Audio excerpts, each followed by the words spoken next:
Hey guys, you're watching the Best Practices Show, where we take a look at the best business practices from the best dental practices all across the country. And today we're going to be talking about one of those super hot subjects, which is how do we create a balanced practice and a balanced life with one of the best educators in all of dentistry, my friend Drew Cobb from the Dawson Academy. So you do not want to miss this. Grab a pen and hit the share button. We'll see you in a second.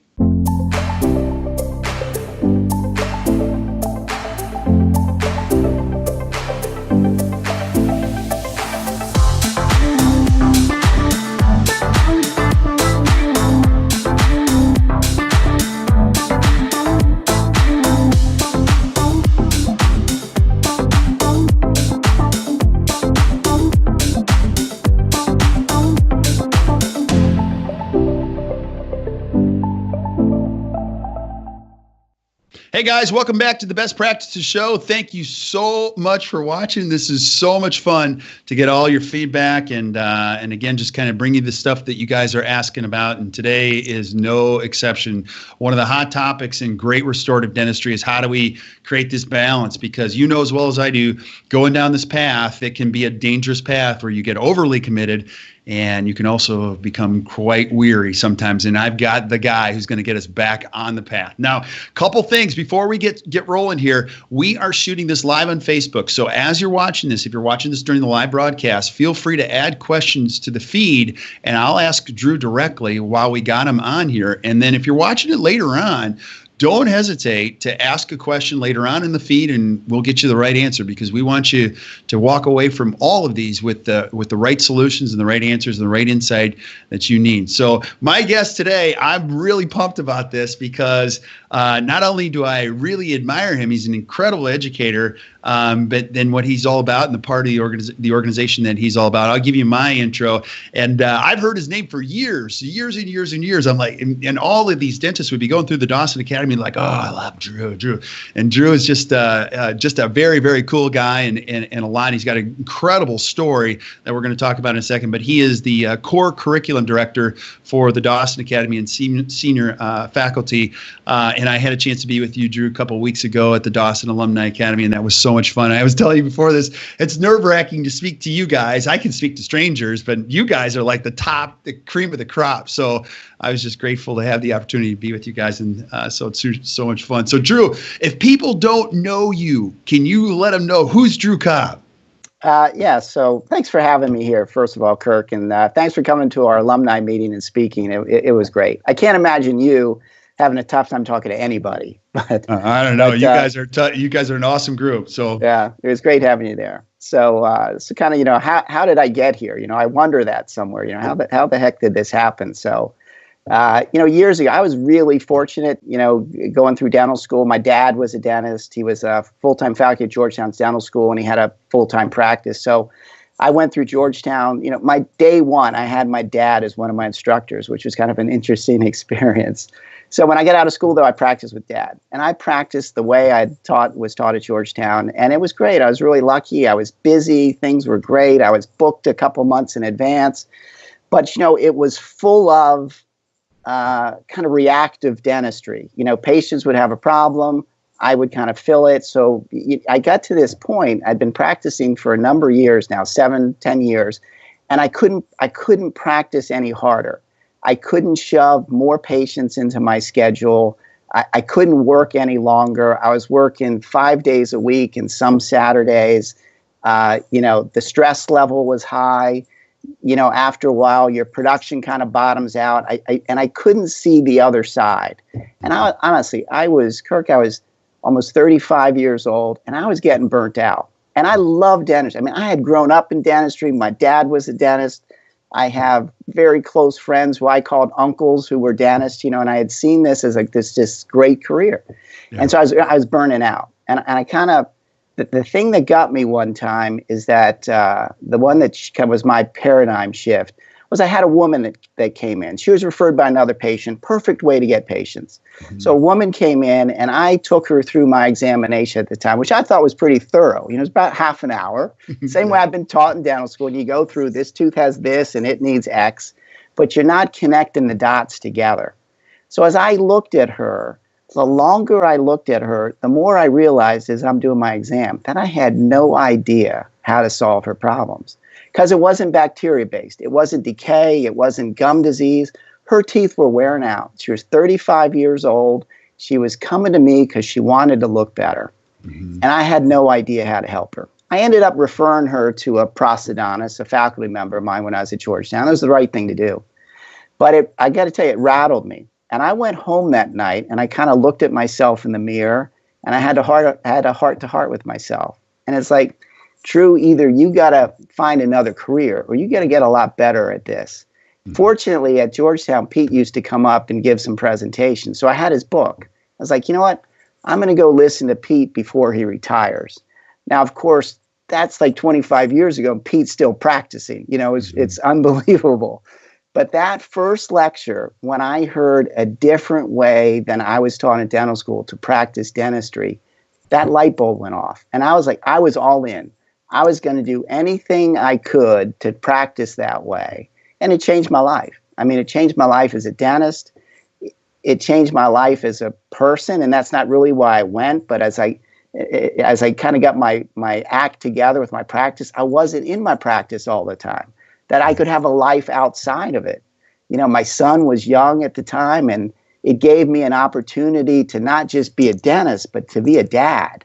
Yeah. You know, so you know, I was the dad on field trips. I did hot lunch. You know, I coached little league, things that my son still talks about because you only get one shot at that. Yeah. You know, dentistry is really important, and I love it. My passion is back in dentistry. So since I went through the Dawson Academy. But, you know, with what's the important thing? You know, at the end of the line here, are we going to be talking about what a great practice we had or these great patients? And I probably will a little bit because I really love that and get, you know, psyched for that. But I would remember the times that, you know, I coached Little League or did a special trip with my son or, you know, that's what you got to remember. Yeah. So getting your life in order in your practice is paramount to getting your life together. And that's probably the greatest gift I got from Pete Dawson. And not the reason I went. I was trying to be a better dentist. Hands down, it did that. But by getting my life in order, I was actually able to have a life outside of dentistry. And I think that's the key. You know, there's lots going on in dentistry. There's lots of ways to practice. But this isn't about getting buried in your office from 8 in the morning to 8 at night and you're trying to get better, but you're not getting there, and you really get frustrated. And the last thing you want to do is to have your practice taking you away from your family and other important things that are going on. So absolutely. Yeah. Yeah, and I'm going to ask you this too because now why is this such an important topic now more than ever? Because you train dentists from all over the world. You guys are now in India, you're in Japan. I mean, you're getting not just the United States dentists, you're getting dentists from all over the world that want to get better. And you look in their eyes at that first seminar and you can see the stress. Why is this a hot topic, having that balance thing? I think it's just, I don't know, I guess it's the way that dentistry has been taught. You know, we kind of been taught this tooth by tooth dentistry, and it is a totally different practice model. And the only way you get to a point, I think, that you're productive enough is you just got to you got to have more procedures, you know, and there's only so many hours in the day. There's only so many patients you can put in there. Right. You can only have so many patients running through 2 or 3 or 4 hygienists in a day that you're responsible to, and then you're trying to do your dentistry. Yeah. I think it just really ups the stress level. And I think, you know, across the world, you mentioned that, it's like wherever we've gone, it seems like a similar thread. And I also think secondarily, and maybe the main reason, is that I think most dentists figure out that there's got to be a better way to do it. And I think intuitively you realize that even though we're doing our best, there's probably a better way to deliver better long-term care and solutions to our patients. And it's not an insurance-driven thing, because that's not what insurance is cares about, you know. Yeah, absolutely. Yeah. And it might be, you know, I'm going to use the cliche that everybody uses, but it's true. You know, you've heard this for years. When the student is ready, the teacher appears. How much of that played into it for you, Drew, at 35? Do you have to be a little fried to say, you know, because I know when I was younger, no one could talk to me. I had it all figured out. But then do you have to be a little tired to say, look, there's another way, you think, now more than ever, or not? Yeah, you know, it obviously it took me to kind of get to almost a breaking point. because I'm pretty hard-headed. What I love now, though, is how many young doctors we have going through our programs. And I always tell them, you are so much smarter than I was. Like, you figured this out after just being in practice a year or two, that there's a better way. Right. And sometimes for a lot of them, they might have come across somebody who's a mentor, somebody they respect, somebody who they've looked up to, or somebody who's taken the time to say, you know what, this is a great profession, and there are better ways to do it. And they've kind of driven them through our programs. You know, Pete has said for years, and the first time I heard it, I didn't listen. Takes me a couple times sometimes for it to sink in and for me to realize what it is. But Pete has said for years that dentistry is the best hobby out there. Yeah. I was too burnt out to think of it as anything like that. But you know what it is now? I just had a great morning of my hobby here today. It was fantastic. I had a great day. Yeah. And now I get to talk to you for a little while. What a great day. It's awesome. Sunday too, man. Absolutely. Maybe not for your generation, but the next generation would say, well, we got an expensive hobby here, type of a thing. So you do need to make it a good business. And, when you talk about the balance, the 8 to 8 thing, walk us through some of the process, because you're now fee for service. And now that was not easy. No. I want to really just go right there, because some people think, well, that's just Drew and he's in DC and he just snapped his fingers and went fee for service. It's not that easy, right? Yeah. Yeah. No, it's hard. Even though I was fee for service, I was really, really lucky, because my dad was always fee for service. So I was just always able to start that way. But, even if you're insurance driven now or whatever it is, it's still the same. I think what you're looking for is, the big thing here is that it's not necessary for everybody, but it's figuring out and identifying the patients that need a different approach to get healthy for the long term. Honestly, I think it's as simple as that. Yeah. And so our approach is all about how you identify those people. What are you going to do? Yeah. Sometimes it's obvious, but it's not everybody that's just walking into your office because they want veneers and they want to look better, or their dentition is breaking down. Because my gosh, if we can identify some of these patients earlier on, before things get really bad, wow, and we can do something to affect their long-term dental health. What a great thing. What a great service. And I think that's one of the keys. Yeah, absolutely. And so, if you're a younger dentist watching this, maybe 32, you could say, hey, Drew, where do I start with that? Because right now I've got a lot of people coming in from Delta, Cigna. I've got my fee for service. Yeah. I get that, because not everybody is people that I want. And what you find is that your favorite patients share the same core values. So what were some of the things that you've done to kind of focus on the people that you feel are a different approach? Actually, the first most important thing was I had to wrap my head around it and figure out how it was that I wanted to practice dentistry. And that's one of the great things, in dentistry, we're still, for the most part, our boss. Right. So we can still figure out how do you want to run your office? Yeah. And don't start this on a Monday morning when things are a mess. Sit down when you have some quiet time and figure out, how do I want to live my life? How do I want my practice to be? And you kind of work backwards. So here's one of the big things, though, is I had to be committed to kind of the process that I learned from the Dawson Academy. That was number one.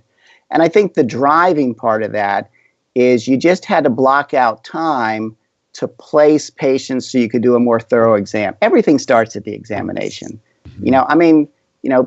Pete talks about it. It's almost like you're giving the patient a physical for the masticatory system. Right. So it's not what I learned in dental school. It's not just going through the chart and tooth number 2 has X and it needs Y. Mm-hmm. That's part of it. But it's those teeth fit into a system, and how is the system working? And you're trying to identify, if it works for that patient, great. But if it's not working, it's more than just fixing the teeth that's going to be the long-term solution. So number one was just finding the time to do the exams. And doing the exams on people who are ready to hear it. Yeah. Now, can you just clarify this? Because I know, but some people might say, okay, well, you say comprehensive exam.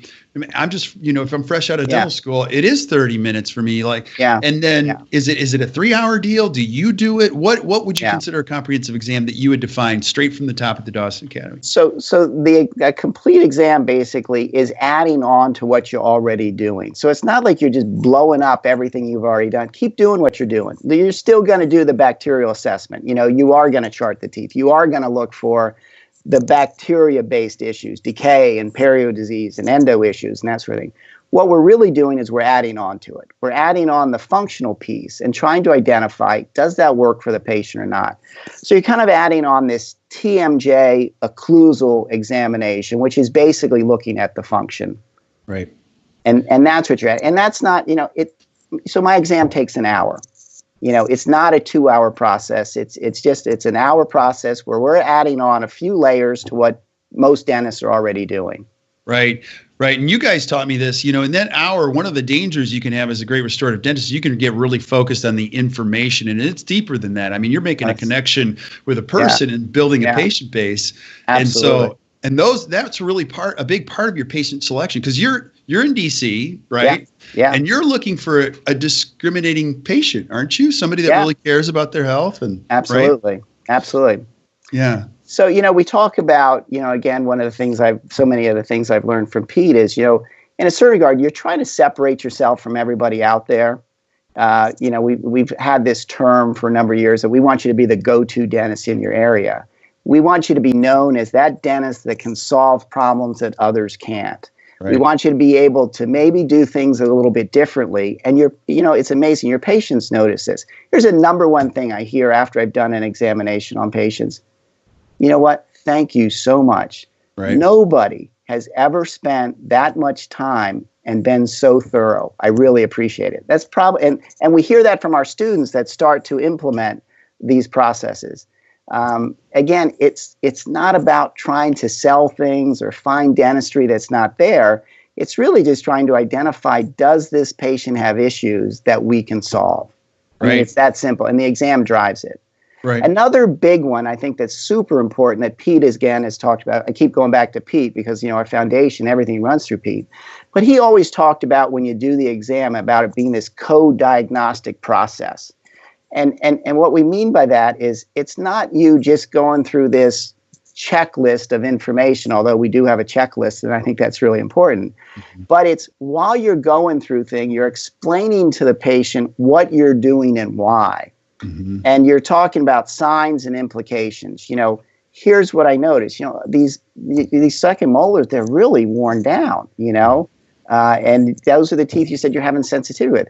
Has anyone talked to you about why they're worn down and what we can do about it? And here's my worry if we don't do something. So, treatment planning starts in the examination. And if you don't start the treatment planning in the examination, if you end up at the treatment plan and you just try to drop this big treatment plan on somebody, it could be the exact right thing to do, you're not going to get there.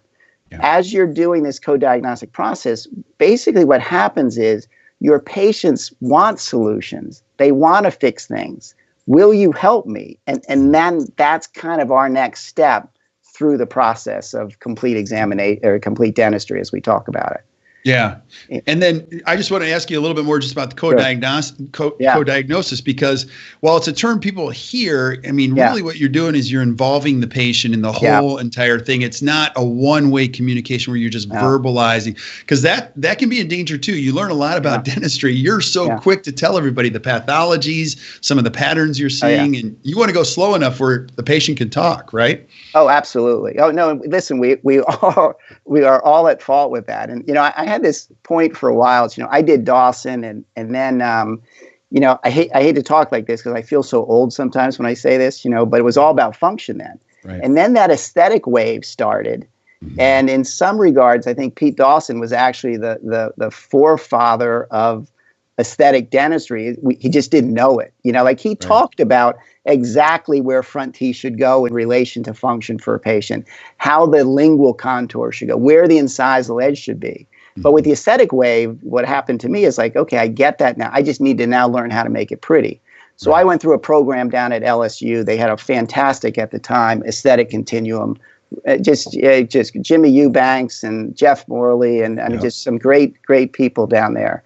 And then I kind of put that into play. But I got to this point that I'm really smart now, aren't I? I've done Dawson. And those are some heroes. Yeah. And the more I went through, the more information I had, the harder it was for me to figure out what to do, because there was so much stuff I saw now, but I didn't know how to put it all together. And again, that's where I think some of our treatment planning processes just kind of simplify things a little bit. Here's the stuff we have to focus on for function. Here's the stuff we have to think about for aesthetics. And now we can blend it all together. But again, it starts at the examination and identifying problems and diagnosing it. Then we can talk about treatment. Right. Because when you slow the process down like this, can you speak to this? What you find is the byproduct. Pete used to say this all the time, making money in dentistry isn't very difficult. It's just do the right thing and the money will follow. What you find is when you go slower, because everybody knows this, if you're watching this, you probably have a practice of dentistry within your practice that's never been discussed, never been diagnosed. And we find diagnosis is so low across the board in the entire country that when you go slow, you just find that the result is you're going to end up producing more per patient, which goes back to your whole premise for this is balanced practice, balanced life. You don't need to see 40 new patients in a month, do you? No, not at all. In fact, that's so key. Pete has talked about for years, and listen, this is how I've done things since I finally kind of figured out how to do this. He talks about all you need to do this, and you'll be busier than you can imagine, is 12 to 15 new patients a month. Right. And that is so different than what most doctors are hearing nowadays. Like you need programs and you need social media and you need 30 to 50 new patients. 12 to 15 new patients, and you're going to have more dentistry than you can do. Right. And I've been living proof of that. And the other thing that Pete had said, which is really, really true, is of those 12 to 15, a lot of them are already in your practice. Right. And what I mean by that is that, you've been practicing a certain way for a long time. And I know, I have a high respect for dentists. I really think we work hard. I think the majority of dentists are out there really trying to do the best they can for their patients. And they're doing a really good job. But some of our patients, then again, need this different pathway. So if you simply identify some of the patients who are already in your practice, they know and love you already. But if you can just slow down and have a conversation with them, all of a sudden they're one of those patients that you can now just do this complete examination for. So, and it's not apologizing for stuff we didn't know or anything else like that.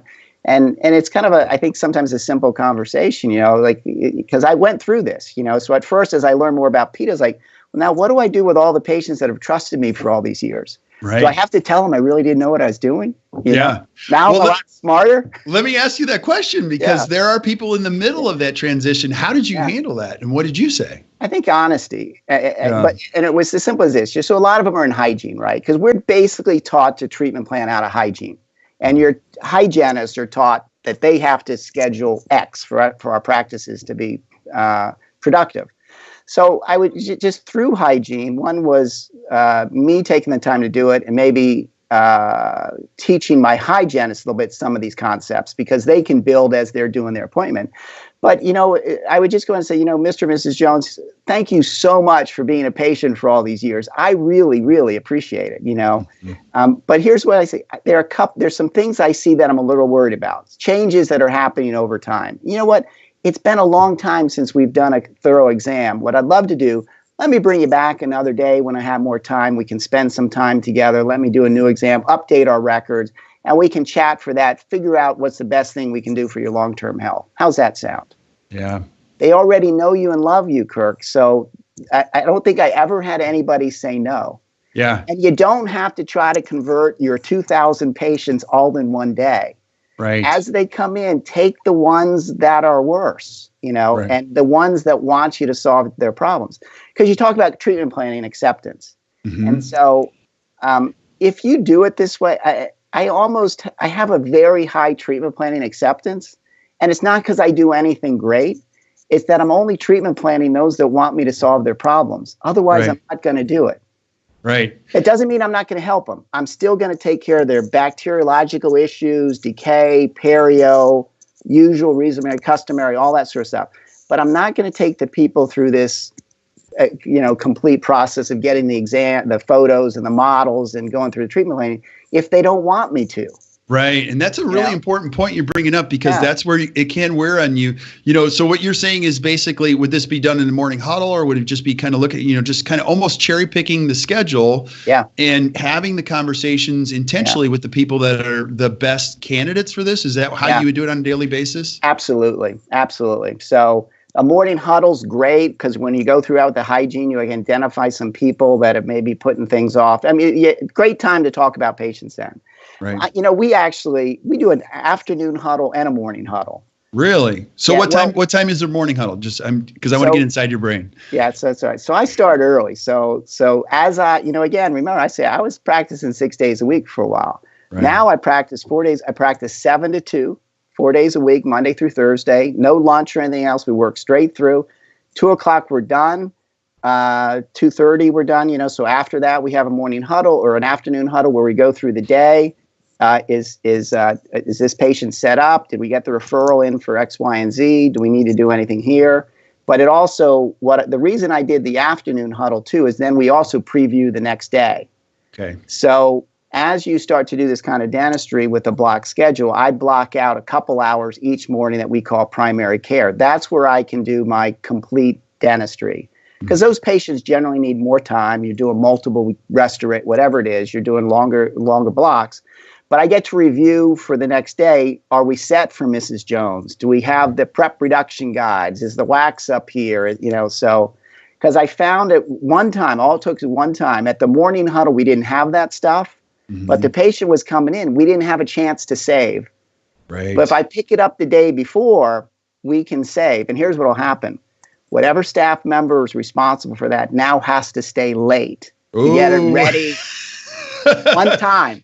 It'll happen one time, and then that staff member will never forget again. Oh, nobody wants to stay after everyone's gone because you got to do everything else that nobody else did, right? Yeah. I'm the only one that stays after now, but I'm working on Dawson stuff or whatever else. But that's all good. This is awesome. So 7 to 2, 4 days a week. And as you can imagine, if you're listening to this, so the whole big thing with, balanced practice, balanced life, I mean, you've got a whole day after your day is done. That's the first thing I'm looking at, right? Yeah, exactly. So, and that's where, so when I was able to shift my schedule like that, 2:00, I could pick my, at the time, I could pick my son up at school. I could, I coached Little League, baseball, basketball. I had time to do that stuff. Right. When I was in high school, my son was a lacrosse player. I made the games, so, and that was fantastic. And it wasn't that I needed to cancel an afternoon of patients to go do it. Right. It was, but I sat down and I thought about what do I want my life as a dentist to be? And then I tried to make it happen. And I get lucky, but there's a lot of hard work in there too. I mean, I don't want to sit here and tell you that you just snap your fingers and instantaneously this happens. You and I were talking earlier, Kirk, and I'll be honest, I have made every mistake you can make from trying to go from what I will say is the maintenance practice that I was taught in school to this more complete care practice. Yeah. And I think one of the things that we've really tried to do at the Dawson Academy now is as Glenn DuPont, if any of you know Glenn is fantastic. He was, one of Pete's partners and one of my instructors and one of my mentors. Yep. But he used to say, we've done the research on this, which means we've made the mistake. And then if you can learn from our mistakes to avoid some of this, and we can streamline the process and help your success be quicker and easier without some of the headaches we've had, that's what we're here for. Right. And to make a mistake one time is okay, but to repeat the mistake is stupidity. And, I mean, when you're listening to you, Drew, I mean, 7 to 2, think about the change in thinking that you had and how many more days of your life that were just freed up just with that practice model in place. And, being in DC too, people can come in early before they get started. Yeah. They still, your patients have the same concerns that every other dental patient has. They don't want to miss work, right? Yeah, so, correct. So you guys can start fresh and early and go. And Yeah. Now, a couple other things. I'm taking notes here as we're talking, because when you talk about 12 to 15 patients a day, like Pete said, I mean, you can think about this. If you're a dentist, you're talking about, if you practice 13, 14, 15 days a month, that's about one new patient per day, right? Yeah. And you're doing about one comprehensive exam per day. You're not doing 9 per day. Correct. And then absolutely. And I've heard this from you guys. As a restorative dentist, you don't want to be managing 30 cases anyway. And when it's true complex restorative, you only want to be managing 5, 6, 7 cases at a time. You know what I mean? Is that true? Listen, if you have, like what you just said, if you have 5 to 7, you're a consultant. Do the numbers. Right. You got to smoke and practice. You're doing great. You're doing great. There's plenty there for all of us. Right. So yeah, you're busier than you need to be. And you don't need 32 ops. Oh my God, no. I've got 4 operatories. Now it's just me. Since my dad retired and then passed away, it's just me. I've actually, what I've had in the past is I've just had another dentist who sublets from me. Really? Okay. So, because and it was a friend from Georgetown, and he had, had something happen with his practice. But so when I leave at 2, he would come in at 2:30 and practice until 5 or 6 in the evening. Practice all day on Saturday, and he'd do a little bit on Saturday. So, wow.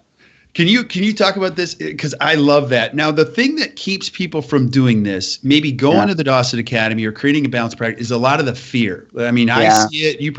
People are just afraid. They're afraid that their patients won't pay. They're afraid that they. Can you just talk to that? Yeah.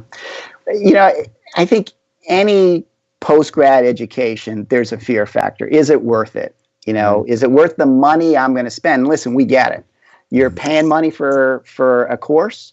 You're going to be out of your office for a couple days. You're going to pay to travel.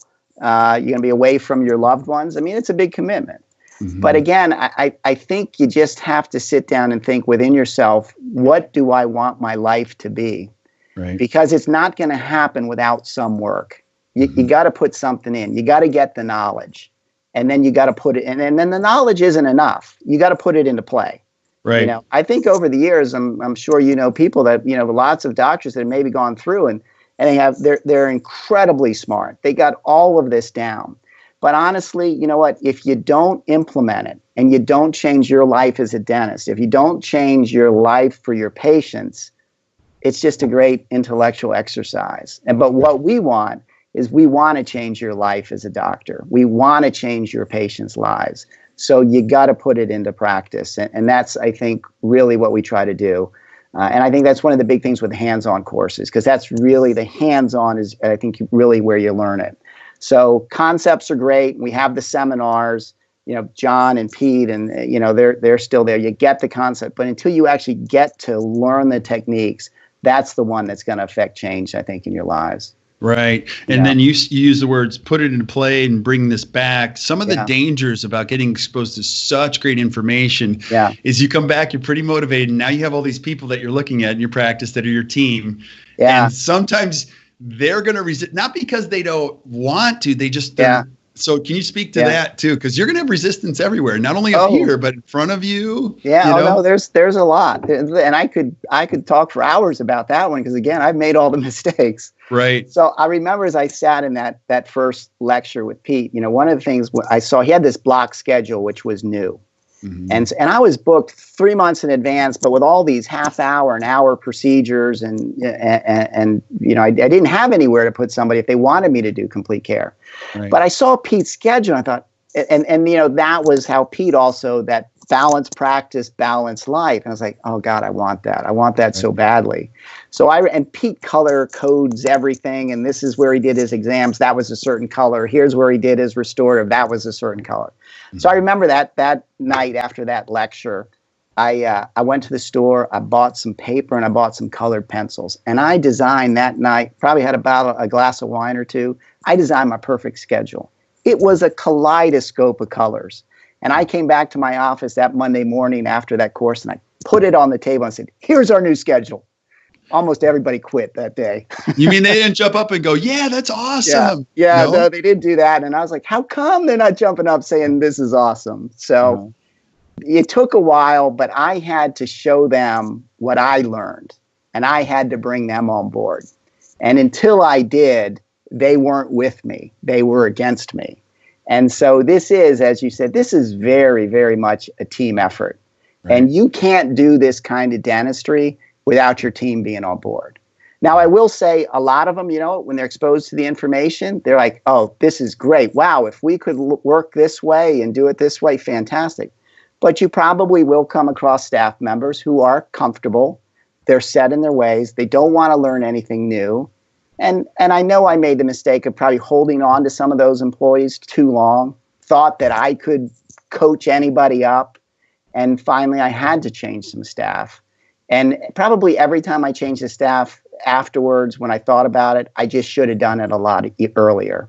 Yeah. So absolutely. Now, and one of the things I love the way you guys teach, and I want you to just speak about this because changing your practice to incorporate new things, it isn't often bringing the new ideas back that is the problem. It's getting the old ones out. And you guys at the Dawson Academy make people pick behaviors they're going to start and then behaviors they're going to stop. And why is that so important? Because this isn't about implementing. I mean, there's some things that we do that we just need to stop doing, right? I know. Well, yeah.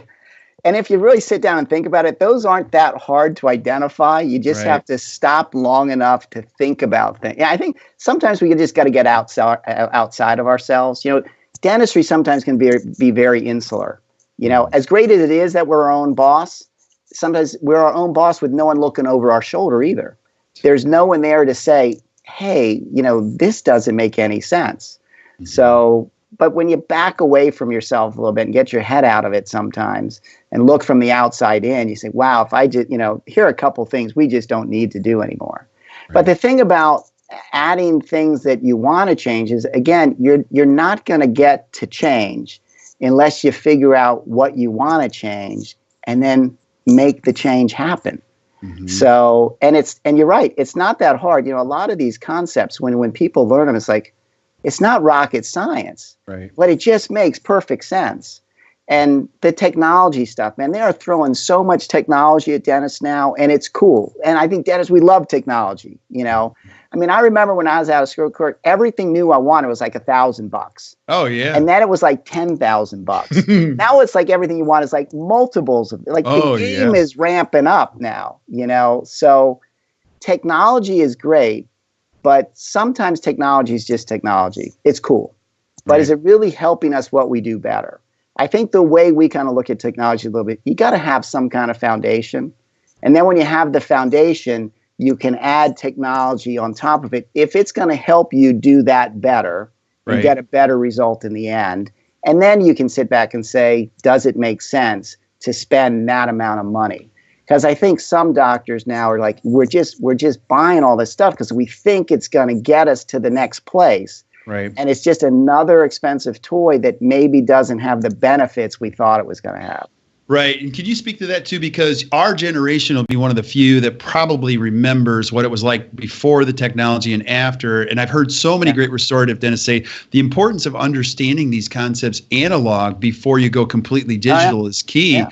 You know, my son is diabetic, and we wanted to go to the pump, and they're like, no, you have to learn how to do this without it because technology fails so that you have a better appreciation. Right. And in dentistry, wouldn't you agree? You need both because the technology is just not going to do this and make your practice all that great and have a balanced life, right? It can complicate it sometimes when you go in that direction. Oh, absolutely. It can make it a lot worse, actually. What you think is going to make it simpler, it can make it a lot worse. And I totally agree. You know, I think for anything, you got to have a foundation of knowledge to build off of. Right. And a lot of things we do now, Kirk, you're spot on, is we're still some things in the analog world and we're switching to the digital world. I mean, I think this is one of the great transitions all of us are going to go through over the next 5-10 years.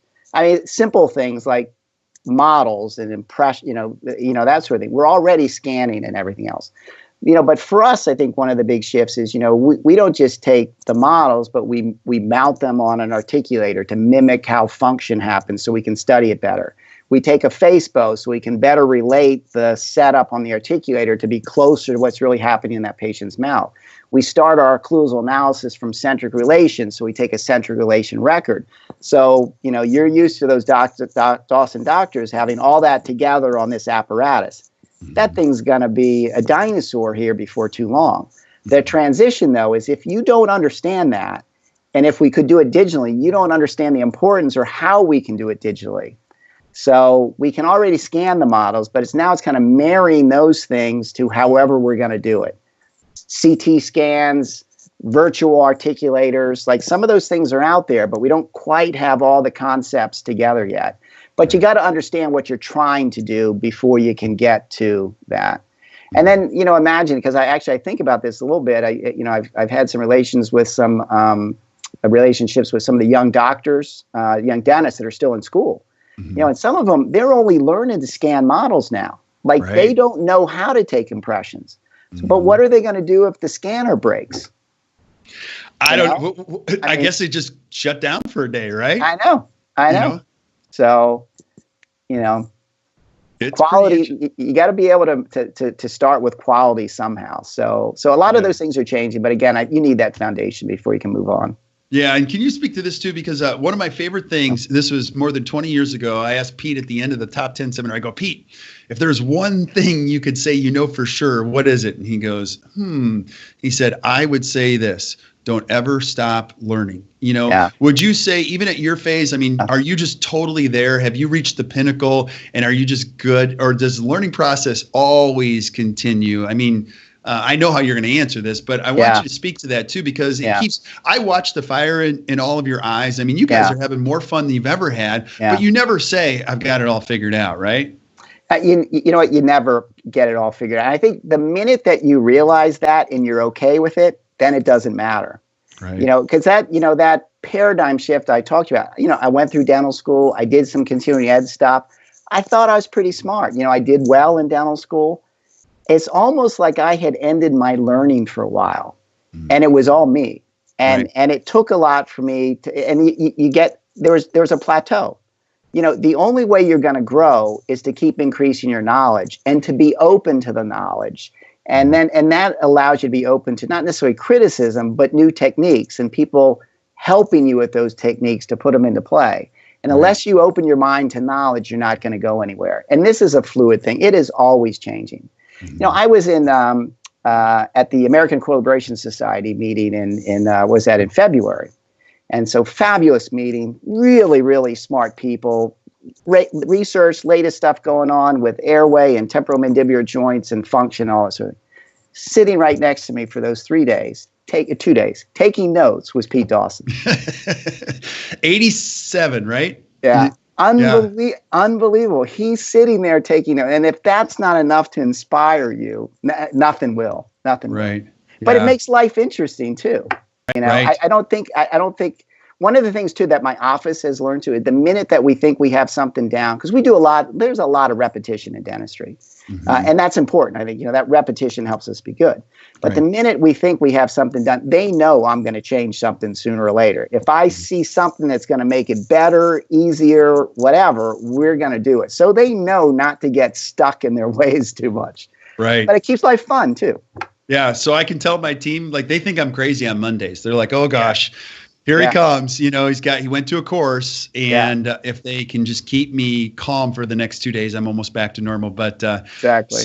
So that's great. Now I want you to talk about, this weekend you had a couple students. I want you to talk about that. So you had 4 dental students with you, this weekend. Yeah. Talk about that, because this is important. And you think about these students, the opportunity for them at such a young age to see a balanced practice and a balanced life. Yeah. So it's really cool. So one of the things we've done at Dawson Academy, we started a couple of years ago, is we've started regional study clubs. Okay. And the whole reason for the study clubs was to make it easier for the doctors going through our programs to implement. It's not new information. It's just you're together as a smaller group. We get to review things, and we're trying to help you more to actually put what you've learned, into play. And tremendous benefits I've seen for the doctors that have gone through this. But what I did this year is I'm kind of fortunate. My oldest son, his best friend, worked for me for a couple of years. He wasn't your medicine, dentistry, whatever else. He kind of worked in my office for a while, decided on dentistry, and he's in his second year at University of Maryland. But what I told him this year, I said, listen, you find a couple of your friends that are interested in really being the best dentist they can be. And you all come down. You can sit in on my study clubs for free. You just come down. I want you to soak in the knowledge. And so they've been doing this for this year. Every one of them came up to me Saturday. We just had our last meeting for this year. Every one of them came up to me. How can I become a Dawson dentist? They don't teach us this stuff in school. This makes so much sense. They're starting clinic in a couple of weeks. And they said, we're starting clinic. I have no idea how to treatment plan. Yeah. But they've seen, not just me, but they've seen all the doctors who've come through our program now on how they do the evaluation. They find out what the problems are, and then they treatment plan in this programmed approach. I think they're way ahead of the curve. Right. But it was so cool, though, see that, the light went off. And I said, here's the deal, though. you can't say anything. You got to go through dental school and just listen to what your instructors tell you. Right. Get that foundation because they got your best interest in mind. They can't teach you everything, all at once. And then if you still want to go that way, then you're going to add that layer on. Go to the Dawson Academy. Absolutely. And I'm Yeah, guessing cool. you got a bigger high out of that than they probably did just because you're giving back. That was great. Yeah. They're going to take me out to dinner too. So I get that going for me.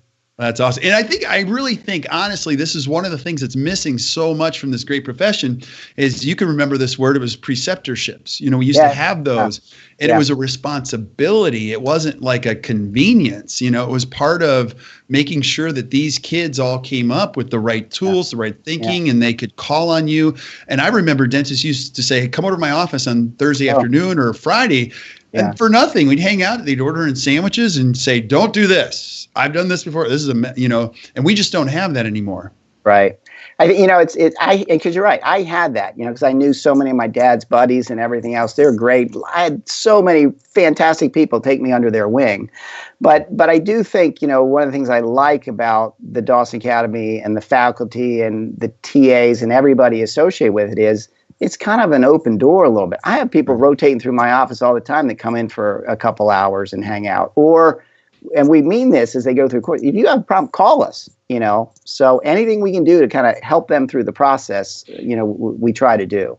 Yeah, absolutely. Now, any other things that you would say, if I'm a young dentist watching this and I want to balance practice and balance life, what are some of the other things that you'd say are really important keys for a long-term, very healthy thought process about your future in dentistry? I am going to kind of start at that beginning again. Like, what do you want your life to be and work backwards? Now, for a lot of the younger dentists, if you're already in this practice that's, whether it's insurance-based, corporate, or whatever else, this stuff can still work in there. And I think what's important is we don't want you to think that you're going to go in Monday and all of a sudden cancel every insurance policy you have or quit this and blow up your practice. Right. Don't do that because you're making a living, you're paying the bills, you're probably doing okay. Mm-hmm. So what we want you to do is to kind of add on to that some. And so you do some. So in that schedule you have, pick a couple hours, an hour a week, a couple hours a month that you're going to reserve for these complete care patients. And that's where you do the examination. You kind of do it one at a time. And you know what? One success is going to breed more success. Right. And then instead of once or twice a month, it's going to be 3 or 4 times a month. And then what you're going to find is you're going to have, we kind of refer to our patients a little bit as general patients, which is that I'll say usual, customary, reasonable, the way we were taught in dental school or the way I was taught in dental school. And then the specialty patient, which is the ones that have to go through that process. And so as you identify those specialty patients and concentrate on the ones that want you to change, and want to get treated, success breeds success. And you'll find out that you're going to then start doing more of that. Mm-hmm. You're going to notice that spending more time with that, you don't have to do the aerobic dentistry as much. Right. You're going to notice, and again, it's not all about profit, but hey, profit is important. You're going to become more profitable. You're going to become 5 times as profitable when you have a couple of those patients as if you are seeing 50 patients that day, because those are all little procedures where you're just sticking your finger in the dike trying to stop the dam from breaking. Right. And that's what's going to really start to change things. So I think it literally is just that simple commitment. And then obviously you got to get the skills. I mean, we've talked generally here generically about the exam and the processes, and there are, you got to learn how to do that. Mm-hmm. But I don't think any of that is unteachable. Right. Our doctors that go through it, we have a very high success rate. I mean, it's, again, this isn't rocket science. I think it's just information delivered in a different way that makes sense. And I think probably one of the keys to this whole thing goes back to the exam. Yeah. If you don't do the exam, you don't know what you're doing. Mm-hmm. And so, we talk about a couple key things you need at the end of the exam. So, one, obviously you have to do it. So you got to find time in your schedule to do the examination. Right. But at the end of the exam, you got to do a couple things. Number one is, what did the exam tell you?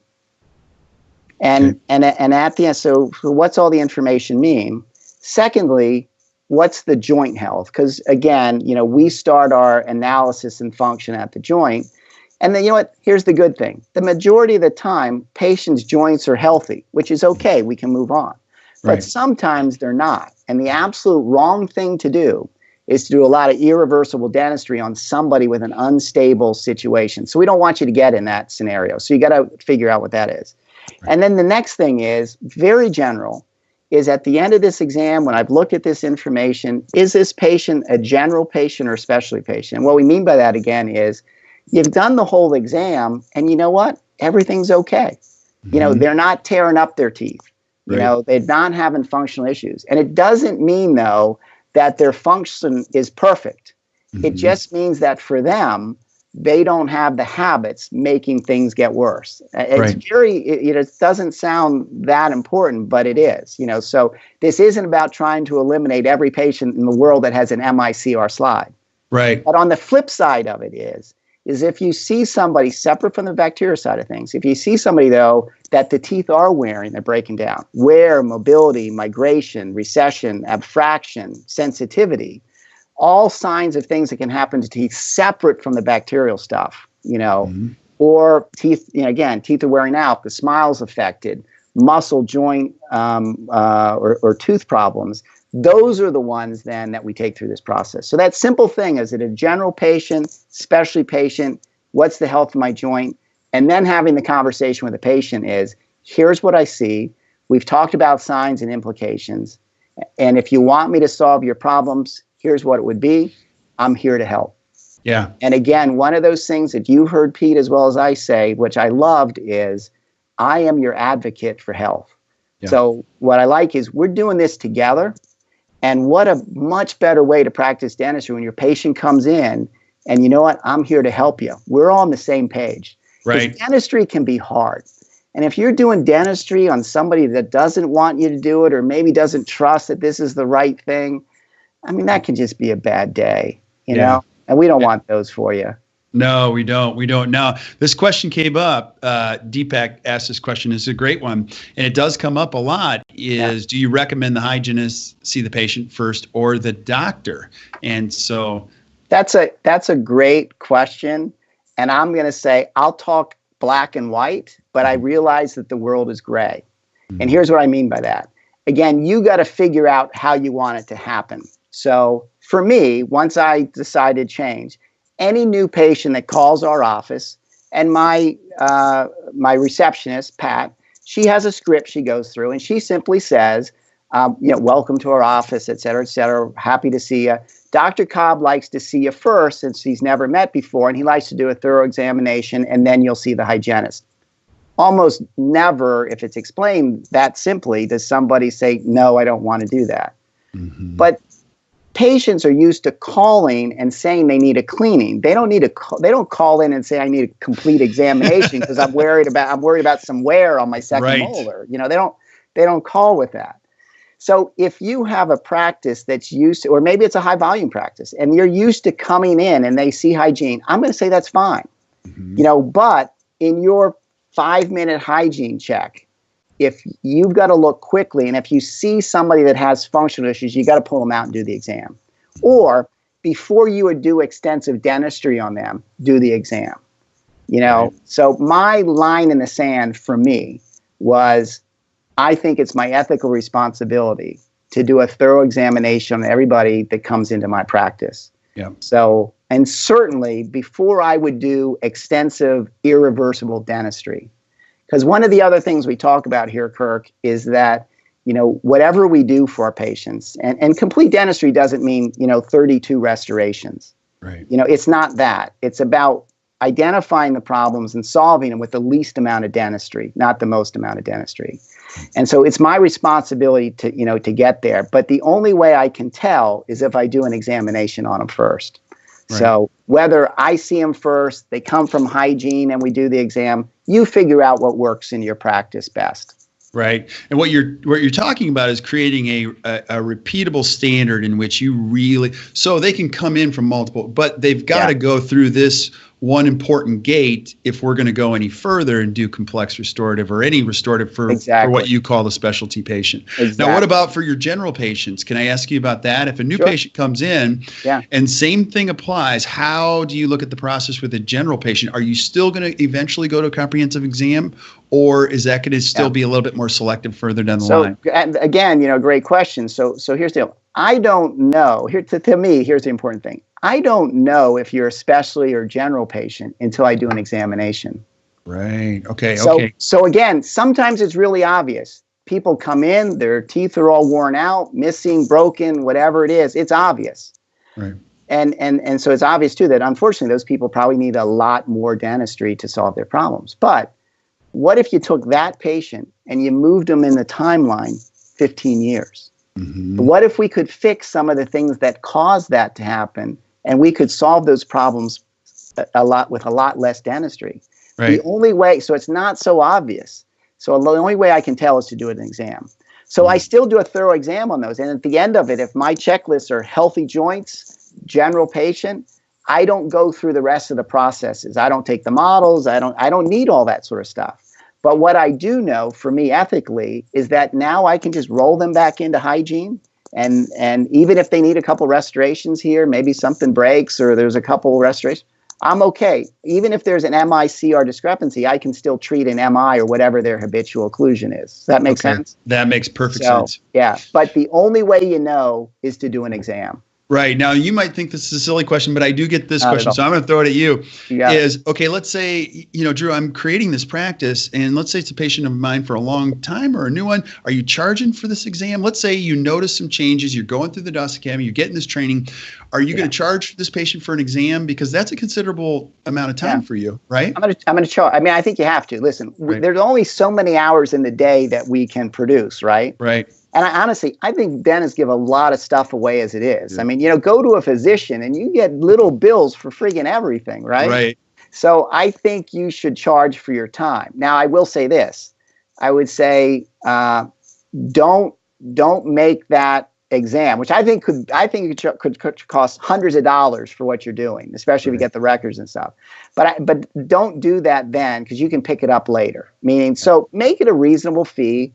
How much do you need to produce if you're going to do an hour here? So whatever it is, a reasonable fee. Don't make it too expensive. So I think it's okay to kind of lose on the exam a little bit, because if that patient ends up being a specialty patient that you treat, you're going to far outweigh a little bit you might lose on the exam. But don't give it away for free. Yeah, absolutely. Thank you very much, because I completely agree. Yeah. I don't know that you could ever charge enough for your time in that respect, but you also don't want to make it cost prohibitive. So exactly. Absolutely. Now, just one, I have so many questions I could talk. This is my favorite subject, by the way, so I could talk to you forever. And any pitfalls that you would warn? I mean, you've seen a lot of dentists. You've gone through the heartache yourself. What other pitfalls should we be aware of when they happen in creating a balanced practice, balanced life? Is there anything that you'd say this stands out? And, honestly, I think one of the biggest pitfalls is just we get in our way. Right. I think a lot of it comes back to the dentist, and maybe we're not trained to do so, but there's a lot of hats a dentist wears. Obviously we're trying to be the best clinicians we can. We've got to manage a staff. We've got to manage a business. I mean, I didn't have any business training when I got out of dental school, but you're training a business that could be a $1 million plus business, right? There's a lot of responsibilities that come to that. So I think the biggest thing, honestly, again, and I'm repeating myself, but I do believe it, is you just have to figure out what it is you want and how you're going to go about doing it. Mm-hmm. And then with your pitfalls, you got to get your staff on board. Yeah. Because the reality of it, one of the things we'll see with a lot of the younger doctors, or all the doctors really, is once we start the next step, identifying the specialty patients, and then we're going to go through the records process. And the records process simply is CR face-bow mounted models on articulator and a series of photographs, 21 photographs.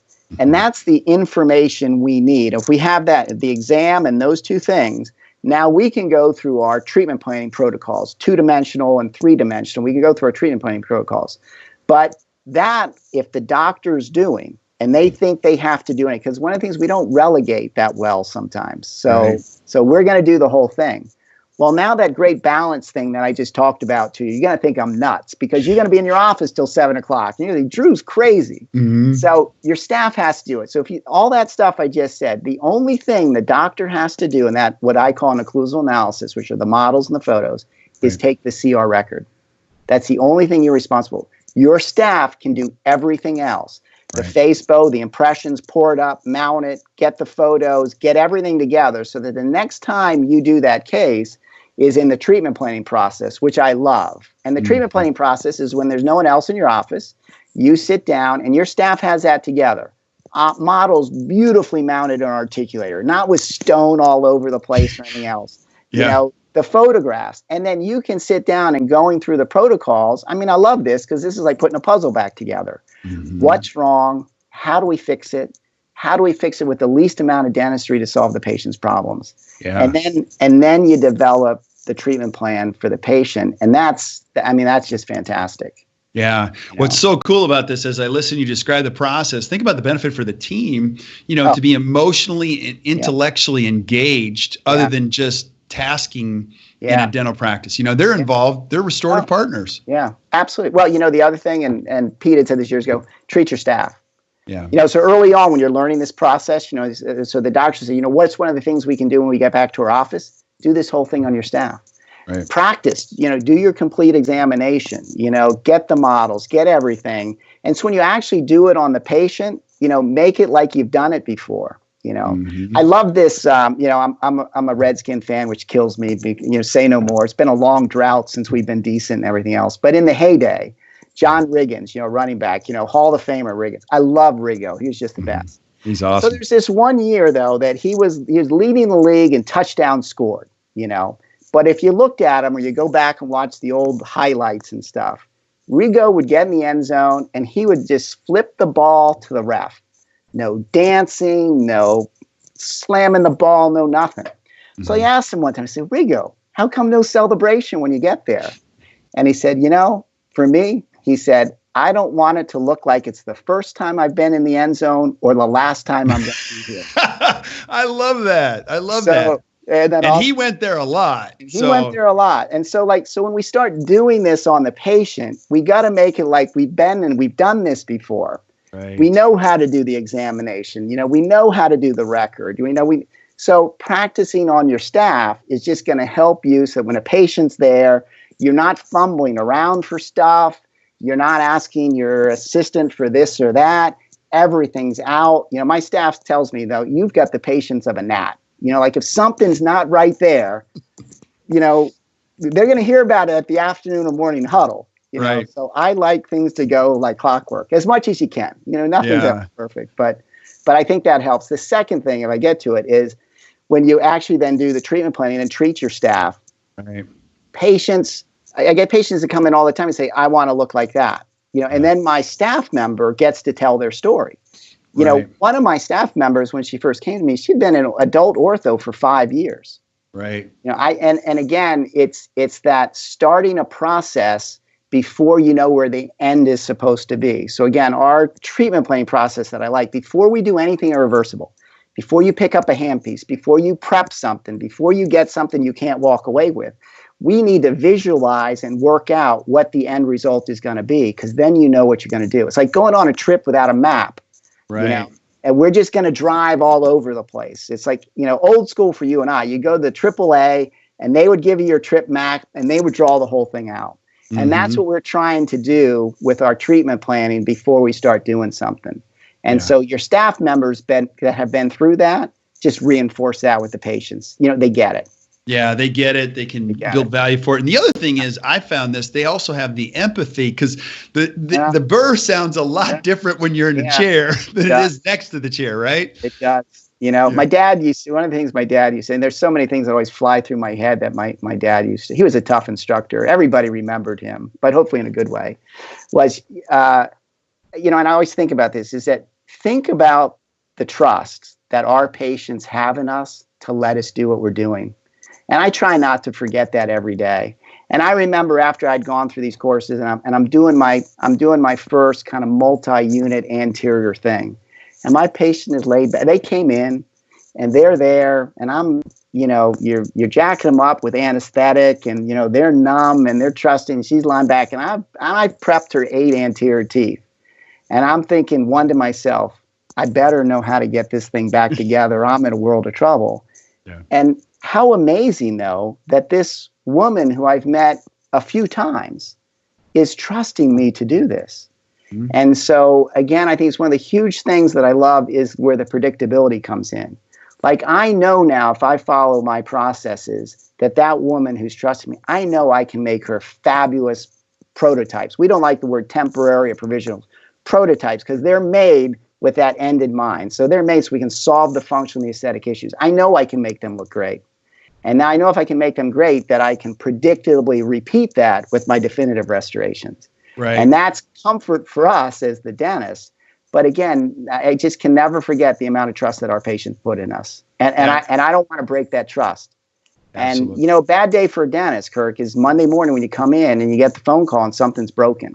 Right. And I know we're all working as hard as we can. And if it's something that broke that we didn't do that long ago, it's just a really bad day. Right. And on your side as the consultant, how much does it cost a practice to redo something? Mm. It's not just the cost of what that crown was. It's an exponential number because you've got time out of your schedule again where you can't produce there. You've got however you're going to work it out with your lab if you have to repay it. Right. Is patient upset? I mean, that's, hey, and now with all this social media, what's a patient that's not happy do? Right.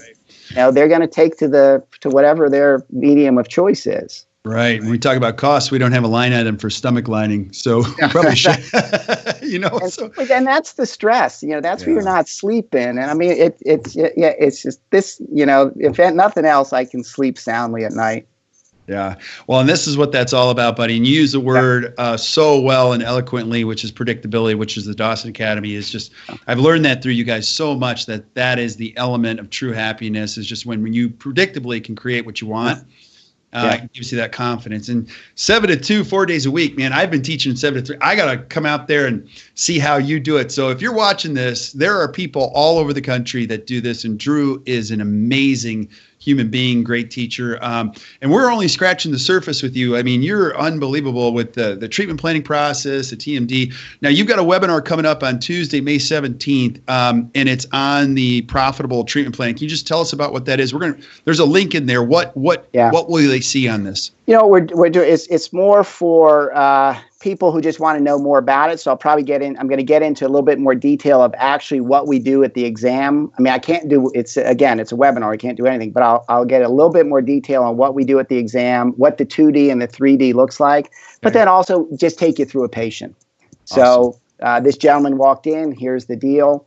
And the case that I picked is it's not anterior restorations, because almost everything you see out there is always anterior restoration. Right. So I kind of wanted to make the point that not everybody needs their 6 front teeth restored.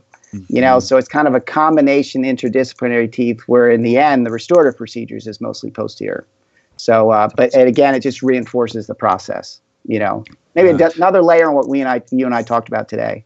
Yeah, so you don't miss that. There's a link right there. Click, register. And then also, Drew, if people want to get a hold of you and ask you questions, how can we get a hold of you? Through the Dawson Academy. They certainly have everything there. And, sign up for some courses, move forward. If you have any questions, they can certainly get us in contact. Happy to help any way we can. Dentistry is a great profession. I want it to be a hobby for everybody. Amen, buddy. And you have got the greatest hobby and the greatest life together. So I'm going to have you back on the TMD and all the other things. And I can't wait. So, buddy, I am just crazy, crazy grateful to get you for this amount of time and for you to carve out some time. So check it out at the Dawson Academy. You look for more from Drew. And if you ever get a chance to see Drew, don't hesitate. He is awesome. So stay on here for a second, Drew. I want to talk to you about a bunch of other things. So thanks for having me. Yeah, absolutely, buddy. So if you're watching, thank you guys so much for watching. We're so crazy grateful. If you enjoyed this, do me a favor, hit the share button and share it with your friends. We'd obviously love for you to spread the word and keep giving us suggestions on things that you want to see, and we'll do our best to get them to you. And until we see you next time, keep watching the Best Practices Show. You guys have a great day.